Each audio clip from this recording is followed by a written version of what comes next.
Sweet. It looks like we are on. What's going on, guys? Welcome to another edition of the Streamline Podcast. I'm your boy, Narik Chase.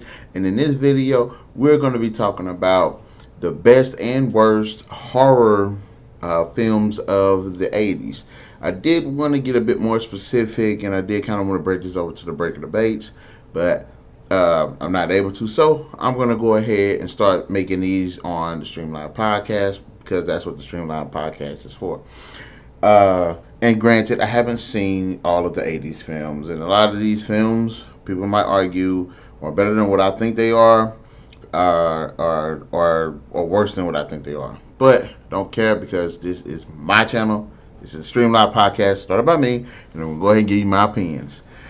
Also, I might end up breaking this up into two-parter because there's just been so many films, and I do want to sit down and have a little discussion about the ones that I have seen. So without further ado, let's go ahead and get into this. First on the list is A Nightmare on Elm Street. Now, this is one of the films that definitely helped blow up the slasher films genre, as well as introduce the world to Freddy Krueger, who is a specter in a way who haunts young kids and young adults in their dreams and kills them. Honestly, A Nightmare on Elm Street was a good film. It definitely had the feel, the horror thing to it. And it definitely had a level of seriousness to it, despite some of the humor of the title character, Freddy Krueger. It is a really good film. I think probably one of the best of the 80s. Though I will say I wish they would have gotten into the characters a little bit more so we get to know a little bit more who they are. But as a whole, I think the Nightmare on Elm Street is one of the best films. Now, this one is going to be highly debatable, and I know a lot of people probably not going to like my opinion on this. The Shining. I did not like The Shining. I thought it was a bad movie because one, we're supposed to feel for this family, which you really don't, because from right off the bat, Jack Nicholson's character is kind of an asshole, and he really doesn't show much affection to his family. Not in my opinion. And then when things kind of start going south, it's kind of hard to feel for his character because his character is like two steps from already going to that level anyway. So The Shining, I thought had a lot of presence. I thought it had some good performances. I will say, I did really enjoy the performances. And and I will admit, it had suspense. It had that air of just tension, and the score where moments where you're inside the hotel itself, just really quiet, great. But I think as a movie on whole, and that, like I said, there were some things that happened in the movie that really weren't explained. I don't want to say it was a bad movie, but it's definitely not one of the best in my opinion. So I'm not gonna say it was bad. I'm not gonna say it was the worst, but it definitely wasn't as good as everybody says it is to me. At least not to me. Gremlins was good. It was a really good, interesting idea. It's great because it's kind of got that like kiddish feel to it. It's a great movie, although it does have its comedic moments. It can be really serious at times, and I do like that. But it is like one of those movies that you can watch with your kids, and you can pretty much enjoy without having to see all like the blood and guts that you see in other in slasher films and stuff like that. So I think Gremlins is one of the best as well. It was a really good one. The Thing came out in 1982. I should have been going with the dates too.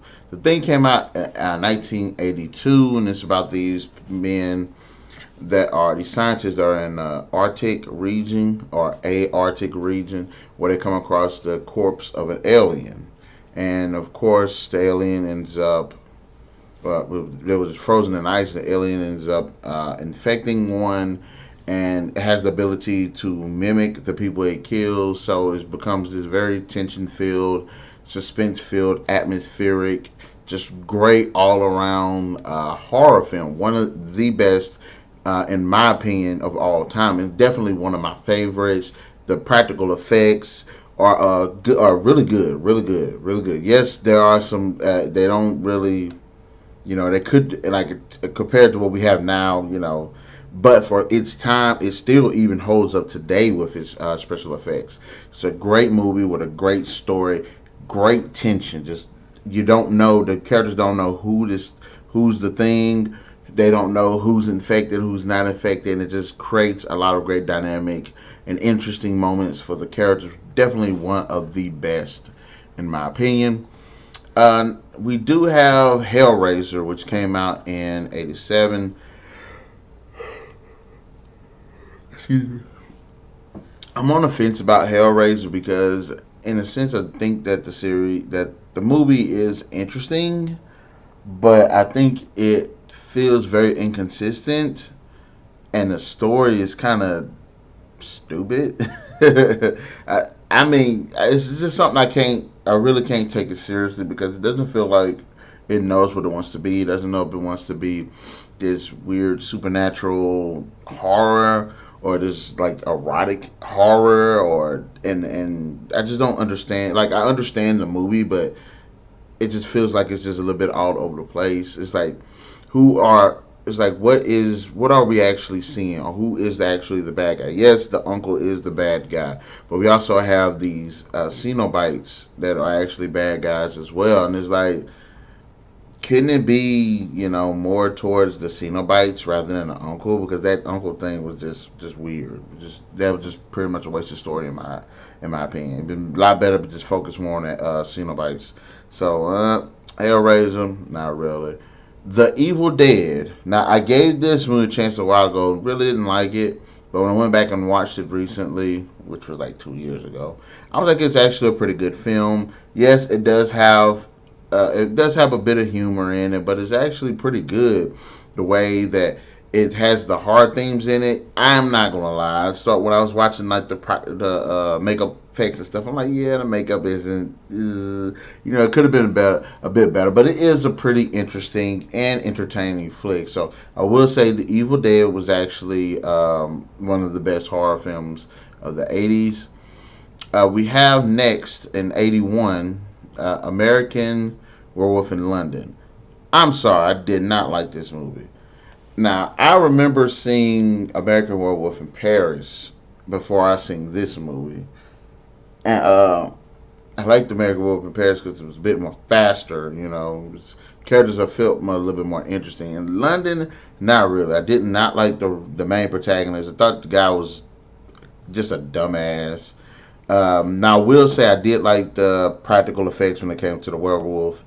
Now, one of the most iconic moments of this movie is the transformation sequence with his character when he turns into a werewolf. I went back and I watched it, and for as far as like the practical effects are concerned, thought the practical effects were good. Problem is, I thought that they lasted way too long. Like his transformation it felt like 10 minutes when it should have been more like a 2 or 3 minute segment. And it kills pretty brutal, but overall the movie and it is an interesting story. I just didn't really like the movie. I was not feeling it. Of course, at '86 we had The Fly, and it has what's that guy from Jurassic Park? Jeff Goldblum. Jeff Goldblum. It was now one thing I can say about this movie is, and even though most of the movie it isn't like a horror until like the last like 20 minutes of the movie, but I actually thought it was a great movie because the movie had great elements to it and it focused on the characters. And then when things start to hit the fan, like the last climax of the film, the practical effects are done really well. I think it's actually an interesting, great story. I know this is a reboot, I believe, and I know it is based off a story, I believe. So, I thought it was a great movie. And like I said, I really liked the performances. So, The Fly was actually a good movie. Um, Poltergeist came out in '82, and it's about this family that moved into this home, but didn't know that the home was on buried. That was like the home was built on top of like an old Indian burial ground. So the daughter was like communicating with like the dead and stuff through the TV, and then she got pulled into the TV, and it's like it's one of those movies that was like really, really iconic. It was really great. It was a really good story. Like the dynamic of the family. I thought just and yes, the effects aren't like they don't really hold to the day, but it still manages to tell a great and compelling story, and it's chilling in some point as parts as well, especially when the family is trying to find their daughter, trying to get a daughter back. And I like Poltergeist. I still think it's a really good movie today. Maybe not the sequel so much, but I still think that it's a really good movie today. In '86, of course, I have to say, all-time favorite sci-fi horror film is one of like 10. One of my favorite all-time sci-fi horror films, Aliens.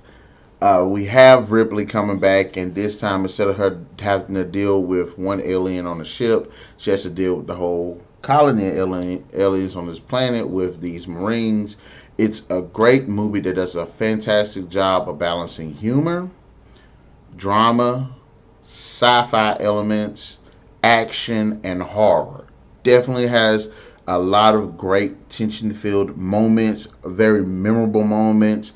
The action is done really well. It manages to just be edge of your seat every step of the way. And here I am, you know, 31 years old, still really enjoying this film, and it's just definitely just hits the mark on every note. It's a great movie. If you love movies where there is a great balance between action, sci-fi, and horror, Aliens definitely is it, and it's one of the best sequels. So that one's definitely one of the best movies in the '80s, definitely, and actually helped catapult the Alien series more than the first film. So definitely a great movie. Of course, 1980 they had The Fog, great movie. Not like the remake. Don't care about care for the remake in the slightest. But The Fog is basically about this town that ends up getting shrouded in this fog, and in this fog there are the ghosts of these dead pirates. I think they were pirates, and they're going around just killing everyone in the fog. So it's a really good movie. There's a lot of great atmosphere in it, and people just being in the fog and everything, and you're not knowing who's gonna get killed, and you can't go out there. And I mean, if you think about a scenario like that, where, and I'm not talking about the Mist, because the Mist is kind of like this, except it was giant interdimensional monsters, but the fog kind of falls in that same thing, which I think is pretty interesting. It's like I should do a video on the fog versus the Mist, but not now. But I think it's a great story, and I did actually like the characters. I thought the characters were pretty cool. Now they did have a kid in the movie, and sometimes the '80s do kind of have these little storylines with the kids and these horror flicks where it's like, can't care for the kid. And that kid actually was pretty cool in the film. But I really enjoyed it. I thought it was a really good movie, and it was really brutal too. And it's brutal, but not brutal at the same time. Like, you see people get killed and stuff, but it's not like you see the blood and guts get squirted everywhere. It's not like over the top. One of the most iconic scenes to me is this one part where this old woman, I don't know if it's the boy or girl's mother, I think it's the boy, but I don't know if it was the mother. I think it was a babysitter, but it was an old woman. She opens the door and looks into the fog. Nothing happens. But she turns around and she's, I think, trying to talk to this kid or trying to say something, and all you see is like these dark shapes come behind her and just kill the crap out of this old woman. So, like, The Fog is a really good movie, and I definitely would recommend people go check that out. In 1981, there was one of the most iconic werewolf movies of all time to help catapult werewolves in the cinema now, and that's The Howling. Don't care what no one says, this movie was completely stupid. I hated watching it. Everything from the freaking transformation to the werewolves themselves, the story, the character. I did not care for The Howling. And most of the Howling series I don't give a damn about, but that movie really, like, it was one part where this person transformed into a werewolf, and I kid you not, their skin melted off of their bones, and then, like, reformed back over the bones into a wolf, and I was like, that's freaking stupid. The skin and flesh and muscles melt off your bones, it's just gone. I was like, yeah, that's just dumb. And then the ending was so stupid. Oh my gosh. The woman turned into a freaking teddy bear. And I was like, that's just dumb. Now hopefully I'm thinking about the same, the correct one. But the one that I've seen, I was like, and I didn't like the first one so much that because normally I watch a movie and I watch the entire series. No, I watched maybe two other movies from it, and it was like, so Howling Hell now. It's one of the worst movies I've ever seen. Another one is Day of the Dead. And in this one, I believe this is the one where they had the military guys that were living underground. And yep, there was military guys living underground. And there was this chick, and there was this guy was trying to teach this zombie, who was one of the military soldier guys, to like speak and talk and think and stuff like that. The problem with this movie is it's not that it's a bad movie. The problem with the movie, in my opinion, actually is the fact that the characters are so freaking unlikable. Almost every character in this movie is stupid, poorly written, one dimensional, a complete caricature of actual character, over the top, an asshole. Like, and it'd be different if it was a bit more balanced out, a little bit more with the characters. But it's like it's only two likable characters. The rest of them are just complete dicks. That's one reason I did not like this movie. Like I said, I like the premise and the whole thinking zombie, smart zombie look. I know that Romero has this thing where he does try to make like zombies evolve intellectually, which is what Land of the Dead was, where they were actually smarter. But nah, I'm sorry. Day of the Dead just did not do it for me in the slightest. Um, I want to continue on with more, which I am going to probably split this up into like a part 2 and a part 3. So, from the ones that you've seen so far, guys, in the comment section below, let me know your thoughts on this list of best and worst horror movies of the 80s. Tell me, did you like the post? Did you not like the post? And also be sure to stay tuned on Thursdays for videos that I do upload. And I'm going to do it like this so that way I can be more consistent with my videos. Also, I would like for y'all guys to hit that like, share, subscribe, and that notification button so you can know when I do upload videos and you'll be the first ones to jump on that. And I hope you enjoy and share my thoughts and feelings on this. Until next video, this is Narik signing.